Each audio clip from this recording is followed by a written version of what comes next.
ज्या प्रकारे मतमोजणी उद्या होणार होती ती आता नागपूर खंडपीठाने असा निर्णय दिलाय की एकत्रितरित्या 21 तारखेला म्हणजे ज्या उर्वरित ज्या नगरपालिका होत्या त्यांची निवडणूक 20 तारखेला होणार होती, तर आता 21 तारखेला एकत्रित निकाल द्या, मतमोजणी 21 तारखेला होईल.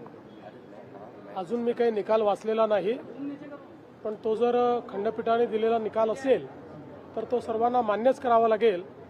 पण आता जवळपास गेले 25-30 वर्ष किंवा त्याहीपेक्षा जास्त मी स्थानिक स्वराज्य संस्थांच्या निवडणुका पाहतोय, पण असं पहिल्यांदा घडतंय की घोषित केलेल्या निवडणुका पुढे चाललेल्या आहेत, त्याचे निकाल पुढे चाललेले आहेत.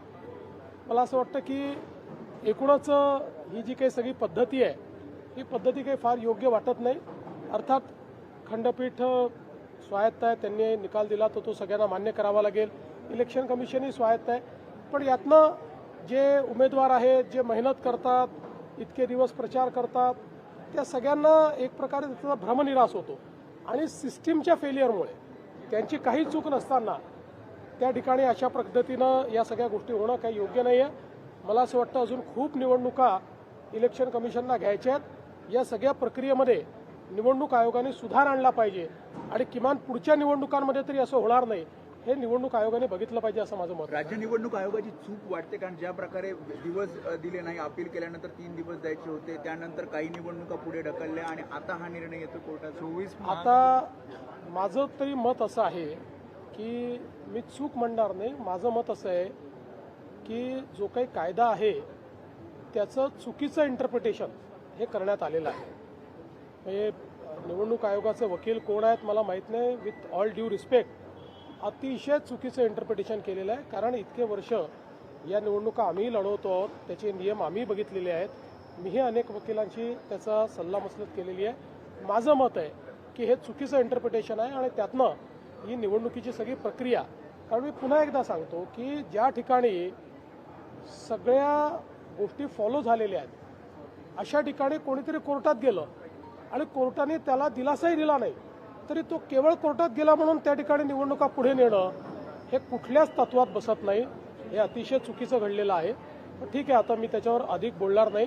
या संदर्भात माझी पर्सनल नाराजी ही मी कालही प्रगट केलेली आहे आणि ती कायद्यावर आधारित आहे.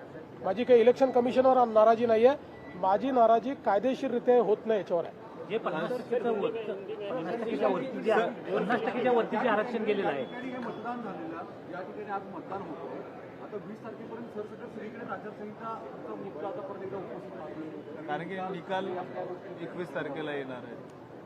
आता ते परत इलेक्शन कमिशनने ठरवायचं आहे, पण केवळ 24 ठिकाणी निवडणुका व्हायच्या आहेत म्हणून 284 पैकी सगळी मतमोजणी पुढे करणं हे मला तरी योग्य वाटत नाही. पण ठीक आहे, मी त्याच्यावर यापेक्षा अधिक बोलणार नाही. सर, दुसरीकडे एकीकडे मतदान सगळीकडे सुरू आहे, मात्र दुसरीकडे गोपनीयतेचा प्रश्न देखील उपस्थित झालेला आहे. संतोष बांगर स्वतः जाऊन अशा पद्धतीच्या तिथे मतदान करा अशा पद्धतीच्या सूचना देत आहेत वगैरे. मला असं वाटतं की किमान लोकप्रतिनिधींनी लोकशाहीची चाड ठेवली पाहिजे आणि लोकप्रतिनिधींनी निवडणुकांमध्ये आपण कसं वागतो आहोत, आपण काय संकेत देतो आहोत, काय संदेश देतो आहोत याचा विचार केला पाहिजे असं माझं मत आहे. कोकणामध्ये विशेष करून पैशांचे आरोप मोठ्या प्रमाणात आले.